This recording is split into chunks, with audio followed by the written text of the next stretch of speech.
एक गांव में गौरी नाम की लड़की अपनी मां जमुना के साथ रहती थी। रोज की तरह आज भी गौरी सुबह उठकर नहा धोकर सबसे पहले मंदिर पहुंच गई थी। उसने मंदिर की सफाई की और शिवलिंग का श्रृंगार करने लगी। कुछ देर बाद पुजारी जी भी वहां पहुंचे और उन्होंने गौरी को देखकर मुस्कुराते हुए कहा, गौरी बिटिया, आज भी तुमने पूरे मंदिर की सफाई कर दी। जी पंडित जी, आप तो जानते हैं शिव जी की सेवा करना मुझे कितना पसंद है। हाँ जानता हूँ, बचपन से तुम्हें शिव जी की पूजा करते देखा है। देखना बिटिया, तुम्हें तुम्हारी भक्ति का फल जरूर मिलेगा। अरे हाँ, कल शिवरात्रि है और हमेशा की तरह शिव जी की कथा तुम्हें ही सुनानी है। कल भी जल्दी आ जाना बिटिया। जी पंडित जी। वैसे आज तुम इतनी जल्दी क्यों आ गई? आज मुझे माँ के बदले काम पर हवेली जाना है। क्यों? आज तुम क्यों जा रही हो? माँ की कल रात को जरा तबीयत खराब हो गई, इसलिए उनकी जगह आज मैं चली जाऊंगी। अब मैं चलती हूँ पंडित जी। ओम नमः शिवाय। गौरी की माँ हीरालाल ठाकुर के यहाँ खाना बनाने का काम करती थी। गौरी मंदिर से सीधा हवेली पहुँची। हवेली पहुँचकर गौरी हीरालाल की पत्नी राधा कुमारी से मिली। प्रणाम मालकिन, आज माँ की तबीयत ठीक नहीं है, इसलिए उनकी जगह मैं आ गई। अरे क्या हुआ जमुना को? कल रात से उन्हें तेज बुखार है। रात में डॉक्टर काका आए थे, उन्होंने आराम करने की सलाह दी है, इसलिए मैंने सोचा आज वो आराम कर लें। चलो अच्छा है, जमुना की तुम्हारी जैसी भली बेटी है। अच्छा, तुम्हें खाना वाना बनाना आता है? जी मालकिन, आप बस बता दीजिए क्या क्या बनाना है। राधा कुमारी गौरी को लेकर रसोई में गयी और उसे क्या क्या बनाना है और कैसे बनाना है ये सब समझा दिया। राधा कुमारी के जाने के बाद गौरी ने खाना बनाना शुरू किया। राधा कुमारी गौरी के हाथ के स्वादिष्ट खाने से बेहद खुश थी। उन्होंने गौरी को बुलाकर कहा, तुम्हारे हाथ में तो जादू है गौरी, अगर तुम चाहो तो कल से काम शुरू कर दो। मैं तुम्हारी तनख्वाह भी बढ़ा दूंगी और अब तुम्हारी माँ को आराम करने दो, उनकी जगह तुम ही काम पर आ जाओ। मैं भी चाहती हूँ कि मेरी माँ आराम करे, लेकिन मुझे इस बारे में अपनी माँ से बात करनी होगी। कोई जल्दबाजी नहीं है, तुम अच्छी तरह सोच विचार कर लो। और हाँ, कल रात घर में शिव की बड़ी पूजा है, कल जरा जल्दी आ जाना ताकि काम में थोड़ा हाथ बटा सको। उस रात गौरी अपनी माँ को समझाने की कोशिश करती है। माँ, मुझे लगता है अब आपको आराम करने की जरूरत है। मालकिन ने कहा कि वो मुझे काम पर रख लेंगी और तनख्वाह भी बढ़ा देंगी। माँ, अब आपको आराम करना चाहिए। पिताजी के जाने के बाद आपने पूरी जिंदगी काम करके मुझे संभाला है, अब मुझे आपकी जिम्मेदारी संभाल लेने दो। अभी मेरी जिम्मेदारी खत्म नहीं हुई बिटिया, जब तुम्हारा ब्याह किसी अच्छे लड़के से हो जाएगा ना, तब मेरी जिम्मेदारी खत्म हो जाएगी। मुझे आपको छोड़कर कहीं नहीं जाना माँ। ये कहकर गौरी अपनी माँ से लिपट गई। अरे पगली, ब्याह तो सबको करना पड़ता है, एक दिन तेरा भी होगा और देखना शिवजी बड़ा भला लड़का देंगे तेरे लिए। अगली सुबह गौरी रोज की तरह तैयार होकर जल्दी मंदिर चली गई। आज उसने शिवरात्रि का व्रत भी रखा था। मंदिर की सफाई और पूजा के बाद वो तुरंत हवेली चली गई। हवेली में बड़ी धूमधाम से शिवरात्रि की पूजा हुई। उसी शाम हवेली में भंडारे के वक्त राधा कुमारी अपनी बेटी कमला को पूरे घर में ढूंढ रही थी। जरा सुनिए, पूजा के बाद से मुझे कमला नहीं दिख रही, मुझे बड़ी फिक्र हो रही है। अरे यहीं कहीं होगी, उसकी सहेलियों के साथ। उन्होंने मनीष को बुलाकर कहा, मनीष, जाओ जरा कमला की सहेलियों से पूछ कर आओ कि उन्होंने कमला को देखा क्या। कुछ देर बाद मनीष भागता हुआ आया। उसने नजर झुकाकर हीरालाल से कहा, मालिक, उनमें से किसी ने कमला मेम साहब को नहीं देखा। अब तो हीरालाल भी चिंतित हो गए और उन्होंने सारे नौकरों को पूरी हवेली में कमला को ढूंढने के लिए कहा। गौरी भी उनके हुक्म से पूरे घर में कमला को तलाश रही थी। उसने एक बार नौकरों के कमरे की तरफ भी ढूंढने का सोचा और वो नौकरों की कोठी की तरफ बढ़ी ही थी कि सामने से उसे मनीष आता दिखा। गौरी को देखते ही मनीष हड़बड़ाकर बोला, अरे गौरी, कहाँ जा रही हो तुम? मैंने सोचा एक बार इस तरफ भी देख लूं। नहीं, इसकी जरूरत नहीं है, मैं खुद अभी इधर से देखकर आ रहा हूँ। तुम जाकर उसे ऊपर छत में देखो, कहीं छोटी मेम साहब छत में तो नहीं है। गौरी मनीष की हड़बड़ाहट देखकर थोड़ी शक में आ गई। उसने मन ही मन सोचा, जरूर ये मनीष कुछ छिपा रहा है। इसके यहाँ से जाते ही मुझे एक बार अंदर जाकर देखना ही चाहिए। ठीक है, मैं छत पर जाकर देखती हूँ। ये कहकर गौरी छत की सीढ़ियों की तरफ बढ़ी और कुछ देर वहीं छुप कर खड़ी रही। मनीष के वहाँ से जाने के बाद गौरी धीरे से नौकरों के कमरे की तरफ जाने लगी। तभी अचानक मनीष 2 और नौकरों के साथ वापस आ गया। उसे देखते ही बोला, यही है गौरी, पकड़कर इसे ठाकुर साहब के पास ले चलो। अरे मुझे ऐसे क्यों पकड़ रहे हो? मैंने क्या किया है? जाने दो मुझे। गौरी कुछ समझ नहीं पाई। उसे जबरदस्ती ठाकुर साहब के सामने लाया गया। ठाकुर साहब के सामने मनीष ने गौरी की तरफ उंगली दिखाते हुए कहा, ठाकुर साहब यही है गौरी, इसी के पास मैंने कमला की सोने की चूड़ी देखी थी। जरूर इसने ही पैसे और गहनों के लालच में छोटी मेम साहब के साथ कुछ गलत किया होगा। नहीं, मनीष झूठ बोल रहा है। मालिक, ये खुद जानता है कि कमला दीदी कहाँ है और अब मुझे फंसा रहा है ताकि ये बच सके। मालिक, मैं 1 साल से आपका नौकर हूँ। आज तक इस हवेली में ऐसा कुछ नहीं हुआ, लेकिन गौरी के काम शुरू करते ही छोटी मेम साहब गायब हो गई। अब सबको मनीष की बातों पर यकीन आ गया। ठाकुर साहब और राधा कुमारी भी गौरी को धमकाकर उससे कमला के बारे में पूछने लगे। बताओ गौरी, कमला कहाँ है? अगर तुमने अभी सच नहीं बताया तो तुम्हें और तुम्हारी माँ को सारी उम्र जेल की सलाखों के पीछे काटनी होगी। गौरी कमला के बारे में कुछ नहीं जानती थी। अब तक पुलिस भी आ चुकी थी। हीरा लाल ने गौरी को जेल भिजवा दिया। सलाखों के पीछे गौरी आंखें बंद किए बैठी थी। उसे अब समझ आ गया था कि कोई उस पर यकीन नहीं करेगा। अब उसके पास एक ही आसरा था। उसने पास ही एक पत्थर का टुकड़ा उठाकर जेल की दीवार पर शिवलिंग बनाना शुरू किया। इधर मंदिर में भी शिवरात्रि की पूजा शुरू हो चुकी थी।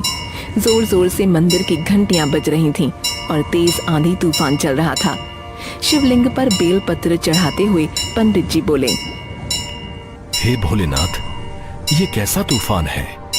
कृपा करें भोलेनाथ, कृपा करें। इधर जेल में गौरी ने आंख बंद करके हाथ जोड़कर दीवार पर बने शिवलिंग से कहा, हे भोलेनाथ, आज आपकी बेटी पर झूठा इल्जाम लगाया गया है। आज मेरी नहीं, आपकी भी परीक्षा है। अगर आज कमला नहीं मिली तो सच सामने नहीं आएगा और मैं अन्न का एक निवाला भी ग्रहण नहीं करूंगी और यहीं आपके सामने सर पटक पटक कर अपने प्राण त्याग दूंगी। ये कहकर गौरी ने जोर से दीवार पर अपना सर पटका। उसके खून के छींटे दीवार पर बने शिवलिंग पर लगे और वहीं मंदिर में पंचामृत का अभिषेक हो रहा था।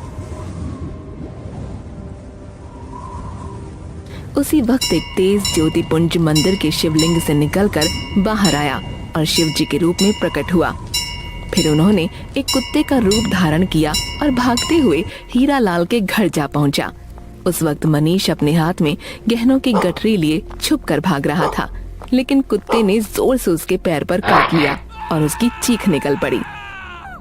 उसकी चीख सुनकर कुछ दूरी पर बैठे नौकर दौड़कर वहां आ गए और उन्होंने मनीष के हाथ से गहनों की गठरी गिरते हुए देखी। 2 नौकरों ने तुरंत मनीष को पकड़ लिया और एक नौकर जाकर हीरा लाल को बुला लाया।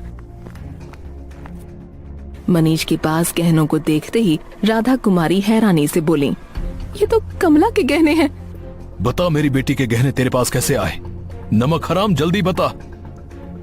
हीरा लाल ने नौकरों को मनीष को मारने का आदेश दिया। एक अच्छी खासी पिटाई के बाद मनीष ने सब कुछ उगल दिया।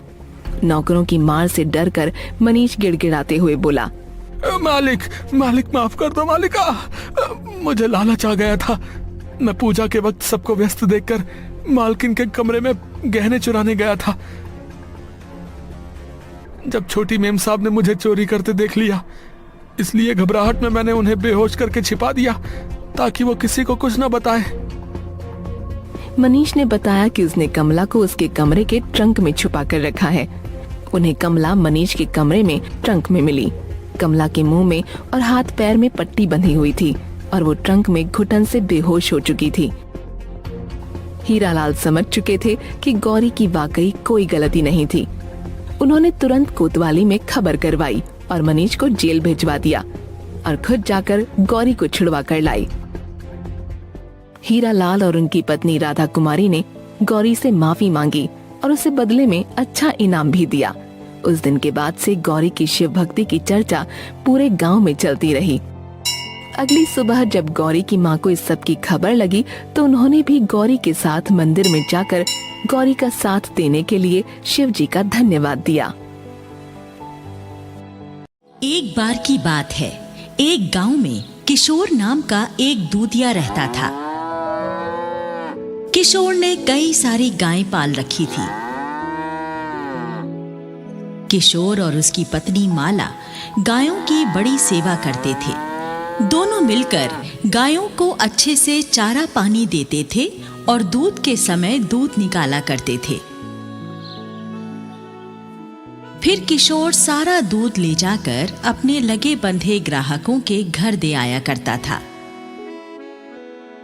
किशोर बिना पानी मिलाए शुद्ध दूध ही बेचा करता था, इसलिए किशोर के ग्राहक किशोर के अलावा किसी से भी दूध नहीं लेते थे। किशोर और माला गणेश भगवान में बड़ी आस्था रखते थे। हर कार्य के शुरू करने से पहले वो गणेश जी की पूजा अवश्य किया करते थे और भोजन करने से पहले गणेश जी को भोग लगाते थे, फिर खुद भोजन करते। गणेश जी की कृपा से किशोर के जीवन की गाड़ी बढ़िया चल रही थी। किशोर और माला दान पुण्य करने का भी कोई मौका हाथ से नहीं जाने देते थे। एक दिन की बात है, एक भूखी कुतिया अपने 3-4 पिल्लों के साथ किशोर के घर में घुस आई। उस समय किशोर और माला खाना खा रहे थे। कुतिया कूं कूं करके कुछ खाने को मांगने लगी तो किशोर माला से कहता है, माला, लगता है ये बेजुबान कुतिया और इसके बच्चे भूखे हैं, इन्हें कुछ खाने को दे दो ना। देखो जी, फालतू खाना तो है नहीं घर में, बस जो खाना थोड़ा बहुत है वो यही है। ठीक है, फिर तुम यही खाना इन्हें खिला दो। हम एक समय खाना नहीं खाएंगे तो कोई फर्क नहीं पड़ेगा, पर इन बेचारे भूखे बेजुबानों का पेट तो भर ही जाएगा ना। ठीक है, मैं ये खाना इन्हें खिला देती हूँ। माला खाना लेकर घर के बाहर चली जाती है। कुतिया भी अपने बच्चों के साथ माला के पीछे पीछे बाहर आ जाती है। माला कुतिया को खाना डालती है। कुतिया और उसके बच्चे मजे से खाना खाने लगते हैं। इसी तरह से दिन गुजरते जाते हैं और एक दिन किशोर दूध लेकर गांव में दूध देने जा रहा होता है कि किशोर का पांव केले के छिलके पर पड़ता है और वो धड़ाम से फिसल जाता है। किशोर का सारा दूध बिखर जाता है और किशोर के कूल्हे की हड्डी भी टूट जाती है।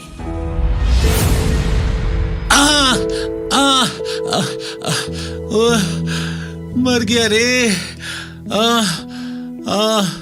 बहुत दर्द हो रहा है, लगता है मेरे कूल्हे की हड्डी टूट गई। ओहो, मैं तो उठ भी नहीं पा रहा हूँ। हे गणेश जी, मेरी सहायता कीजिए। हे गणेश जी, मेरी सहायता कीजिए। तभी वहां पर गांव के 2-3 आदमी आ जाते हैं और किशोर को सहारा देकर उसे उसके घर छोड़कर चले जाते हैं। कूल्हे की हड्डी टूट जाने के कारण अब किशोर कुछ दिन के लिए चल फिर नहीं सकता था, इसलिए किशोर गांव में ही रहने वाले अपने एक रिश्तेदार गज्जू को बुलाकर उससे अपना दूध बेचकर आने की बात करता है। गज्जू बहुत लालची और बेईमान आदमी था। वो भी दूध बेचने का ही काम करता था और दूध में पानी मिलाकर बेचता था।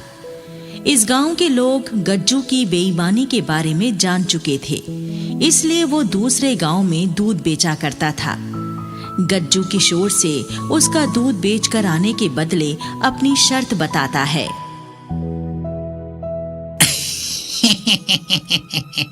अरे किशोर भैया, तुम फिक्र मत करो, मैं तुम्हारी गायों का दूध निकालकर तुम्हारे सभी ग्राहकों को पहुंचा दिया करूंगा, लेकिन हाँ, बदले में 100 रुपए रोज के लिया करूंगा। अब बोलो, मंजूर है?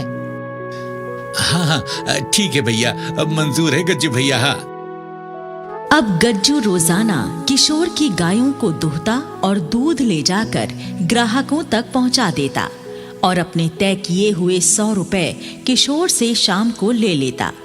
एक दिन गज्जू के लालची मन में लालच आ जाता है और वो सोचता है,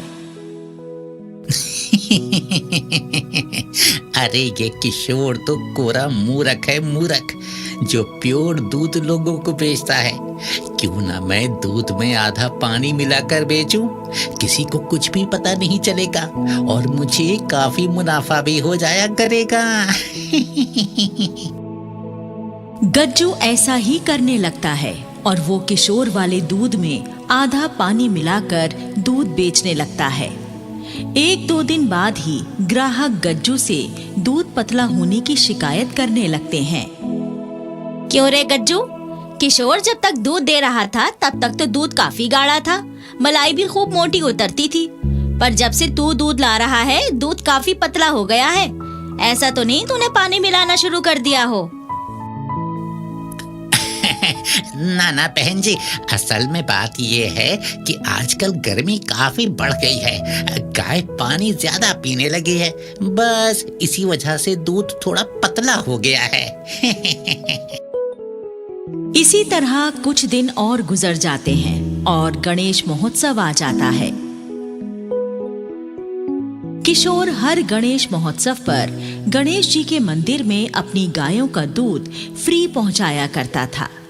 किशोर द्वारा मंदिर को दान किए गए दूध से ही खीर का प्रसाद बनाया जाता था और गणेश जी को भोग लगाने के पश्चात सभी श्रद्धालुओं में खीर का प्रसाद वितरण किया जाता था। इस बार भी हर बार की तरह मंदिर में दूध भिजवाने के लिए किशोर अपनी पत्नी माला से कहता है, माला, मैं तो अभी चल नहीं पा रहा हूँ, क्या तुम गणेश महोत्सव में बनने वाले खीर के प्रसाद के लिए मंदिर में दूध पहुँचा सकती हो? मैं इतना सारा दूध अकेले नहीं ले जा सकती, पर आप चिंता मत करो, मैं गज्जू भैया के हाथों मंदिर में दूध भिजवा दूंगी। हाँ। माला गज्जू को मंदिर में दूध पहुंचाने के लिए बोल देती है और गज्जू के लालची मन में फिर से लालच भरा विचार आ जाता है। ये किशोर वाकई में महामूर्ख है, महामूर्ख, जो इतना सारा प्योर दूध खीर बनाने के लिए मुफ्त में मंदिर को दे देता है, हैं? लेकिन मैं कोई मूर्ख थोड़ी हूँ, मैं तो इस मौके का फायदा उठाऊंगा। हाँ। गज्जू आधा दूध अपने घर में रख लेता है और बाकी के दूध में ढेर सारा पानी मिलाकर मंदिर ले जाता है और पुजारी जी से कहता है, पुजारी जी, किशोर ने कहा है इस बार मुफ्त में दूध नहीं मिलेगा, आपको इस दूध के दाम चुकाने होंगे। हैं? ये क्या कह रहे हो तुम? किशोर तो हर साल अपनी श्रद्धा से बिल्कुल मुफ्त में दूध पहुंचाया करता था, इस बार उसने दूध के दाम क्यों मांग लिए? वो क्या है पंडित जी, महंगाई बहुत ज्यादा बढ़ गई है ना, ऊपर से किशोर के टूटे हुए कूल्हे का भी इलाज चल रहा है। अब ऐसे हालत में किशोर मुफ्त में दूध कैसे दे सकता है, आप बताइए। पुजारी जी गज्जू को दूध के दाम चुका देते हैं और गज्जू पैसे लेकर खुश होता हुआ वहां से अपने घर चला जाता है। गणेश महोत्सव पूरे वैभव से संपन्न हो जाता है। इस बार मंदिर में बनी खीर में पिछले सालों जैसा स्वाद नहीं आ पाया था। इस बात से नाराज होकर मंदिर के पुजारी और कुछ लोग शाम को किशोर के घर आ जाते हैं। गांव का मुखिया किशोर से कहता है, क्यों रे किशोर, तूने इस बार मंदिर के साथ धोखाधड़ी करके अच्छा नहीं किया।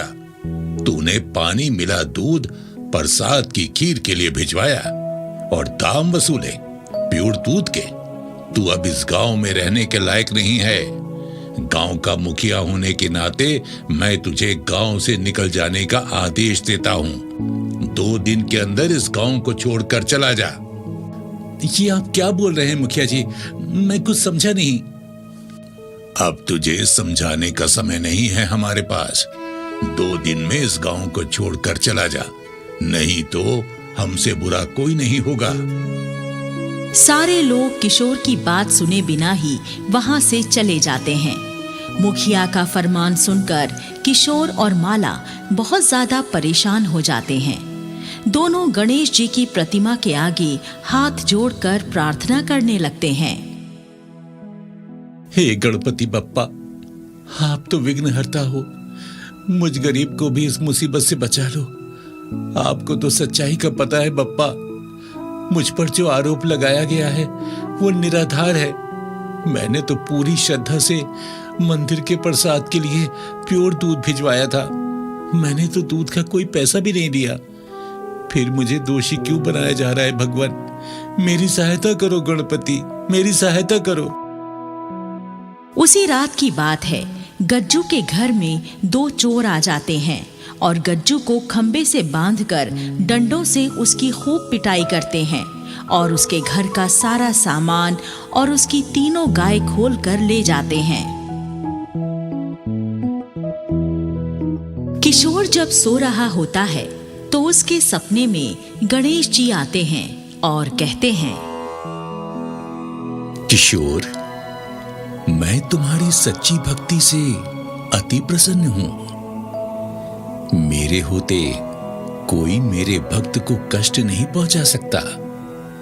मुझे पता है कि तुम निर्दोष हो। सारा दोष तो गज्जू का है।